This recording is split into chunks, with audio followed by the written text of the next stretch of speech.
Bonsoir tout le monde. J'espère que vous avez bien digéré les cours précédents. Nous sommes pas mal avancés dans l'étude de l'organon. Comme vous le voyez, aujourd'hui on va attaquer l'organon 7, la notion de totalité, qui est une notion déjà qu'on a sérieusement écornée dans les cours précédents. Et aujourd'hui, l'idée c'est que nous puissions arriver jusqu'au paragraphe 9 pour commencer à faire notre introduction sur la notion de principe vital, de force vitale, parce que ça sera l'objet du prochain cours, on ne pourra pas finir en une fois. Une fois qu'on aura terminé cela, on va être de plus en plus dans le vif du sujet, on va être de plus en plus pragmatique, concret, et on va ensuite étudier tout ce que Hahnemann présente pour donner l'explication logique de l'unique façon de traiter en fonction de la totalité et d'un médicament qui ressemble à la totalité. Donc on n'en est pas encore là. Aujourd'hui, bien sûr, j'espère que vous poserez des questions. On va reprendre maintenant l'aphorisme 7, qui dit ceci. Puisqu'on ne peut connaître une maladie qu'exclusivement par sa symptomatologie, lorsqu'il n'y a pas de cause évidente qui l'occasionne ou l'entretienne, il est clair que les symptômes seuls doivent servir de guide dans le choix des moyens propres à la guérison. Toutefois, il conviendra de ne pas négliger la présence possible d'un miasme et de circonstances accessoires.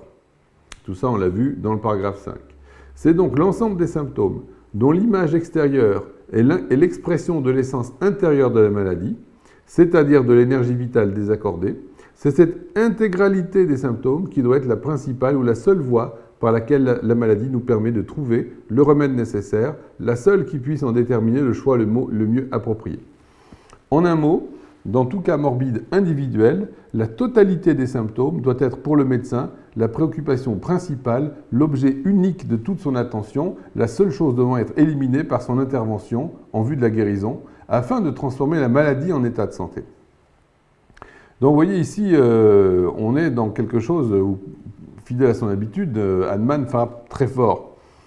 Dans un premier temps, il nous dit que, rappel, énième couche, vous ne pouvez pas connaître la cause interne des maladies, mais la maladie se manifeste à nous par sa symptomatologie, évidemment, à condition qu'on soit devant une pathologie qui est réellement une maladie, c'est-à-dire une perturbation d'ordre dynamique de la force vitale, et non pas une pathologie qui soit due au fait que vous avez un caillou dans la chaussure.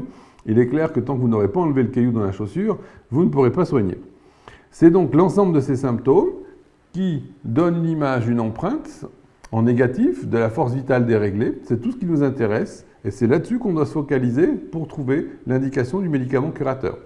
Il va plus loin, il explique bien que ce n'est que la totalité des symptômes qui doit être notre préoccupation unique pour pouvoir soigner les patients.